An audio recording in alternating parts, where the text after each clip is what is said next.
রহমতুল্লাহি ওয়া বারাকাতুহু। সম্মানিত উপস্থিতি,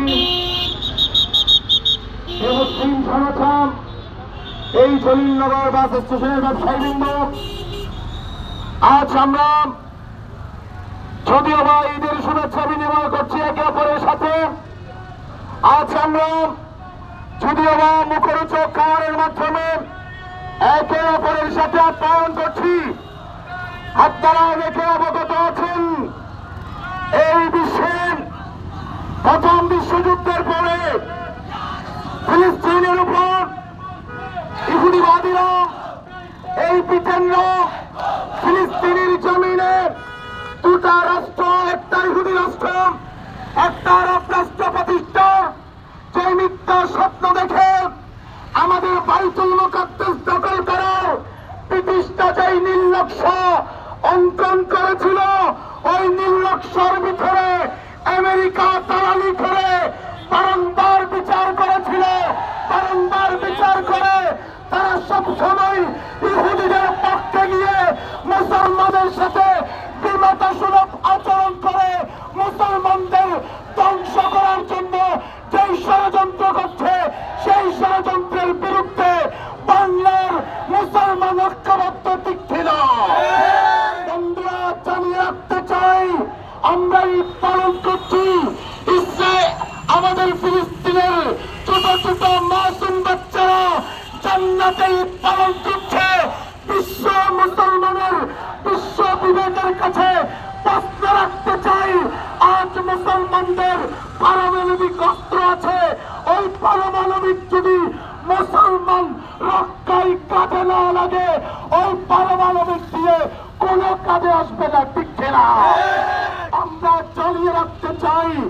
অত্যন্ত ধন্যবাদ জানাতে চাই আমাদের এই দেশের বর্তমান রাষ্ট্রপ্রধান প্রধান উপদেষ্টা বড় সুন্দর করে ফিলিস্তিনের মানুষের পক্ষে উনি জনমত গঠনের জন্য জাতীয় সঙ্গে ওনার বক্তব্য স্পষ্ট করেছে।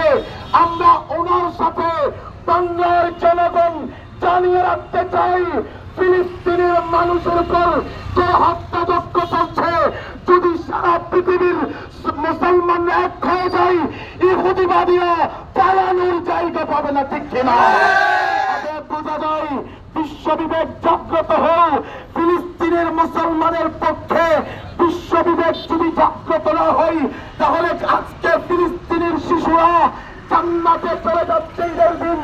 আগামীকাল আমার শিশুর উপর, আমার সন্তানের উপর ইহুদি নাসারারা হত্যা বর্বরতা ছড়াবে। যদি আজ ফিলিস্তিনের পক্ষে সুন্নি মুসলমান বিশ্ব বিবেক জাগ্রত না হয়, আগামীকাল আমেরিকা বাংলার জমিনের উপরে হামলা করতে বিধান করবে না, ঠিক কিনা? অতএব আপনাদের জানিয়ে রাখতে চাই, কোন দেশকে যদি পঙ্গু করতে হয়, সে দেশের সাথে যুদ্ধ করে পারা যাবে না। সে দেশের ব্যবসায় দোষ নামাতে হবে। ফিলিস্তিনের আজকে ফিলিস্তিনের উপর ইসরায়েলি যেই হামলা চলছে, আমরা যদি ব্যবসায়ী ভাবে তাদের সব পণ্য বর্জন করি, তারা বাধ্য হবে ফিলিস্তিনের মানুষের উপর হত্যাযজ্ঞ বন্ধ করতে, তারা বাধ্য হবে, ঠিক কিনা? আমরা এই বাংলার জমিন থেকে জানিয়ে রাখতে চাই, বিশ্ব বিবেক আজ ওআইসি নীরব ভূমিকা পালন করছে। আজ সৌদি আরব, দুবাই আজ নীরব ভূমিকা পালন করছে। আপনাদেরকে জানিয়ে রাখতে চাই, বাংলার জমিনের হুঙ্কার যদিও বা ফিলিস্তিন পর্যন্ত না পৌঁছে, কিন্তু কাল কিয়ামতের ময়দানে বলতে পারবো, আল্লাহ, আমরা তাদের পক্ষে কিছু করতে না পারলে তাদের পক্ষে বক্তব্য দিয়েছিলাম। এই বক্তব্য, এই আশা, এই ওদের মধ্যে দাঁড়ানো কাল নাজাতের উসিলা হবে। নো মাস, নো স্কুল। আমরা সবাই ঐক্যবদ্ধ হয়ে একসাথে ফেলে রাখতে চাই।